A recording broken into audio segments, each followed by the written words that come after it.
In a world where the media elite guard their narratives like dragons hoarding gold, one voice refuses to play by their rules, and that voice belongs to Greg Gutfeld. Unapologetically blunt, surgically sarcastic, and armed with a sharper tongue than most networks have editorial standards, Gutfeld has become the thorn in the side of a press corps that once believed it was untouchable. The same tired pundits who once dominated the news cycle, those who mistake self-righteousness for insight and reheated talking points for journalism, now find themselves obsessively tuning in. Not to enjoy, of course, but to critique, dissect, and, let's be honest, envy. Because what Gutfeld has done is something they never saw coming. He made people laugh again. Not the forced, studio audience chuckles you get from sanitized comedy shows reading off cue cards and polling data, but real, unfiltered laughter. The kind that bubbles up when someone says what everyone's thinking, but no one else dares to utter aloud. And that, more than anything, is what has triggered the bitter hacks into full-blown panic mode. They call him names: provocative, divisive, unprofessional. Some say he's not even funny, a claim that's only ever made by people who haven't had a genuine laugh since the Clinton administration. But the attacks say more about them than they do about him. Because here's the secret they don't want you to know. Gutfeld isn't just riffing in the corner while the serious people talk.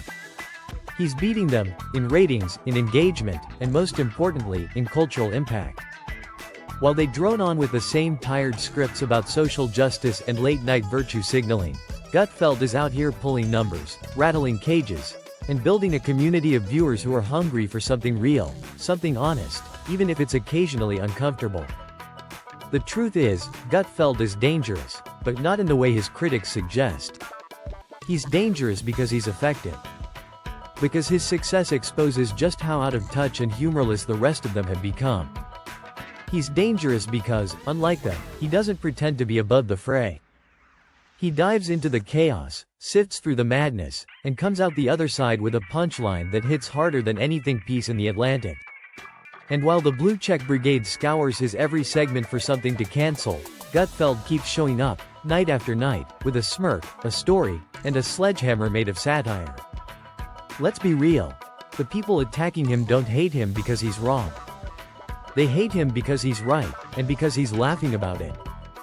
They hate that while they're stuck in a feedback loop of moral outrage and bland monologues, he's reinvented late night by remembering what made it great in the first place. Irreverence, surprise, authenticity, and the audacity to tell a joke that might actually offend someone. And that's the real issue, isn't it? Gutfeld hasn't just built a show. He's built a resistance, not of anger, not of ideology, but of laughter. In a culture choking on outrage and self-censorship, humor is rebellion. And Greg Gutfeld is leading the charge. So as the bitter hacks launch their attacks, one tweet, one blog, one desperate op-ed at a time, remember this: they're not reporting on him. They're reacting to him. They're not critiquing the content. They're revealing their insecurity. Every time they write another hit piece, they confirm just how far behind they've fallen. Every time they scoff at his style, they admit they no longer understand what audiences actually want. And every time they try to cancel him, they only make him stronger. Because in this game, you don't rise to the top by pleasing the gatekeepers. You rise by blowing past them. And if Greg Gutfeld is guilty of anything, it's refusing to apologize for being the voice that millions were waiting for, the voice that says, with wit and edge and fearlessness, what so many are thinking but can't say out loud. So to the critics, keep the columns coming. Keep the hot takes burning. Because every insult is another badge of honor. And every bitter attack is just more fuel for the fire. Gutfeld's not going anywhere, and the ratings prove it. The people have spoken.